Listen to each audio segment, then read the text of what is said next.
Si hablamos de equilibrio entre la forma y el contenido como criterio estético de calidad, sería un pecado omitir que en la década del 20 aparece la primera obra de Jorge Luis Borges, quizás el escritor que mejor ha unido la filosofía y la literatura. Siempre el proyecto estético de Jorge Luis Borges nace de la premisa de hacer literatura de calidad con los temas más complejos de la filosofía. Una literatura llevada hasta sus últimos confines. Si me preguntan por la mejor poética de Argentina, no estaría hablando de Borges, estaría hablando de Olga Orozco, de quien recomiendo la lectura de su poema Pavana para una infanta difunta y toda la obra de Olga Orozco, pero ese poema para mí es impresionante. Se lo dedica a Alejandra Pizarnik cuando Alejandra muere, otra gran poeta argentina, de quien podría recomendar Árbol de Diana o Extracción de la piedra de la locura. Sin embargo, en el plano latinoamericano, me parece que hay que hablar de Borges, ¿sí? Por la influencia que tuvo Jorge Luis Borges, no solo en esta región geográfica, sino en los ámbitos intelectuales hegemónicos, es decir, europeos, que le sucedieron. Borges es el escritor, el pensador, el intelectual latinoamericano que más influencia tuvo en los ámbitos académicos más prestigiosos que vinieron después de su obra. Foucault, Derrida, Eco,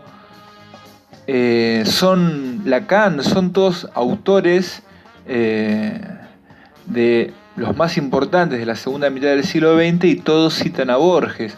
Foucault, sin ir más lejos, empieza Las palabras y las cosas diciendo: este libro nace de un cuento de Borges.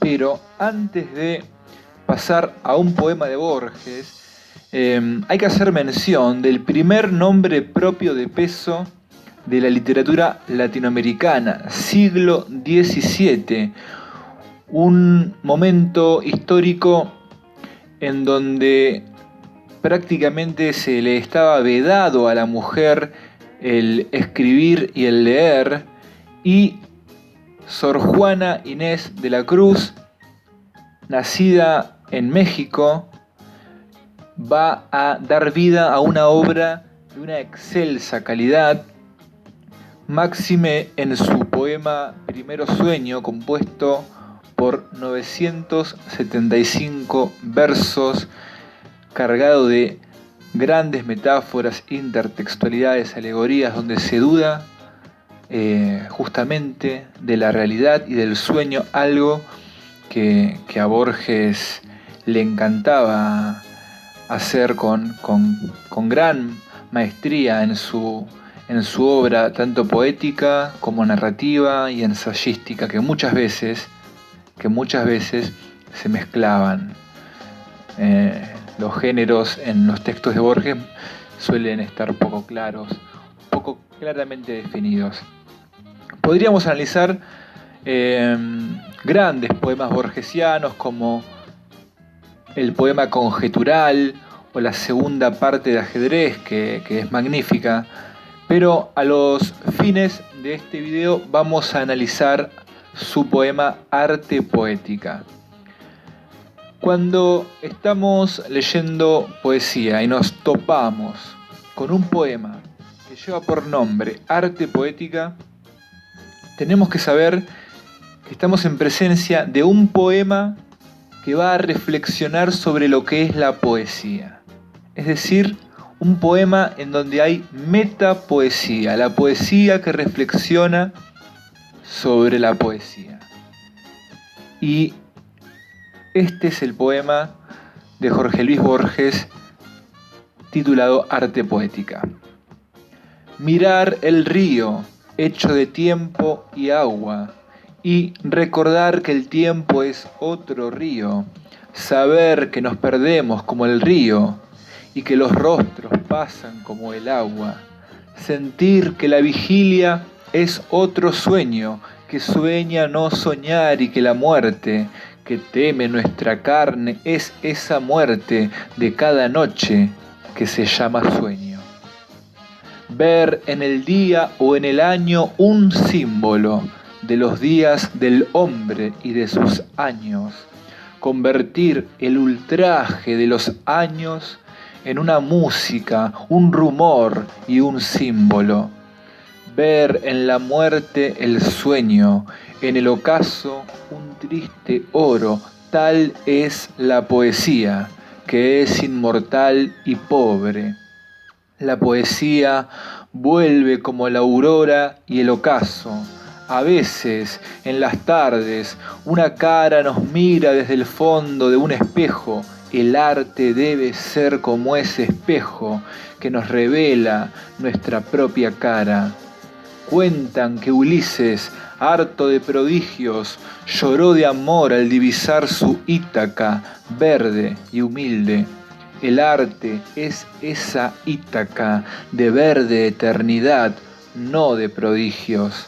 También es como el río interminable que pasa y queda y es cristal de uno mismo, Heráclito inconstante que es el mismo y es otro, como el río interminable. Un gran poema también, de Jorge Luis Borges, en donde se nos figura una idea de poesía como espejo del hombre, siempre atravesada por las manos fatales del tiempo que todo lo transforman, un símbolo mediador entre la finitud del hombre y la infinitud, entre la realidad y el sueño. Por estas décadas aparecía el formalismo ruso. ¿Qué fue el formalismo ruso?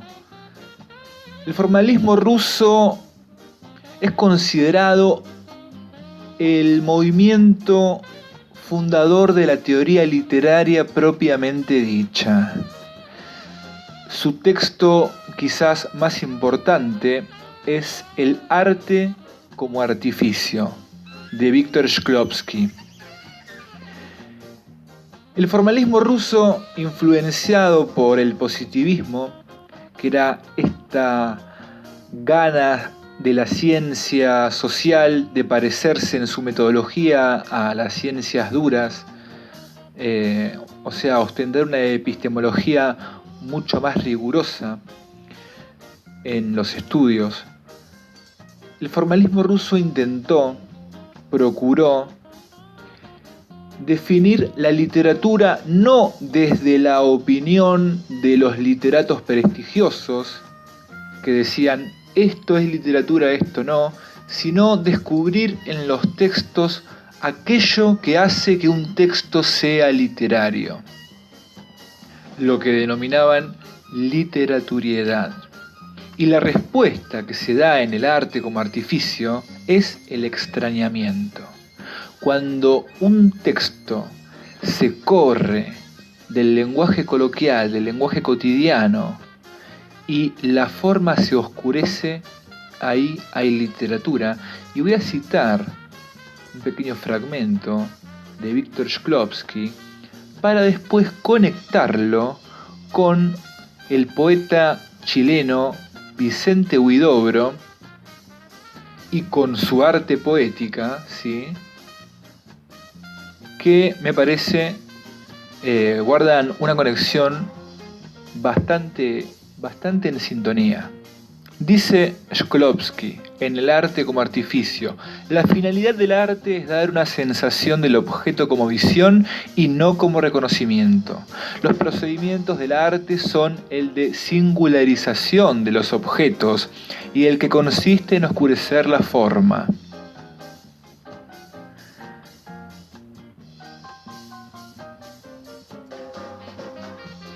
en aumentar la dificultad y la duración de la percepción. El acto de percepción es, en arte, un fin en sí y debe ser prolongado. El arte es un medio de experimentar el devenir de lo objeto. Lo que ya está realizado, entre comillas, no interesa para el arte. En estos tiempos, en Chile, para mí, una de las dos grandes potencias latinoamericanas en lo que a poesía respecta. En Chile vamos a tener nombres propios de la talla no solamente de Vicente Huidobro, sino también de Pablo Neruda, ¿no? Gabriela Mistral, Parra.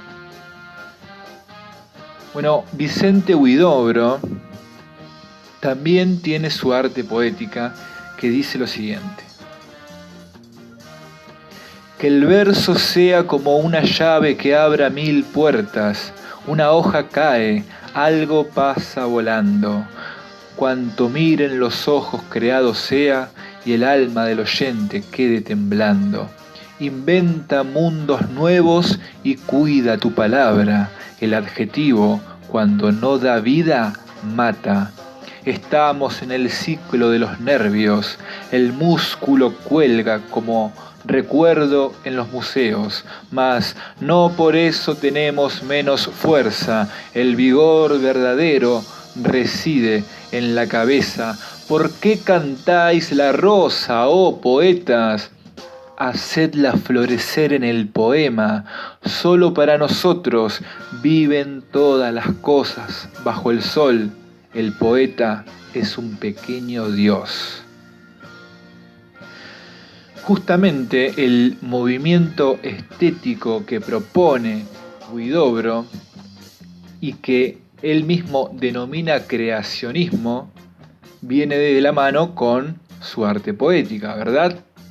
El poeta es un pequeño dios. Para Huidobro la poesía tenía la misión de transformar la realidad.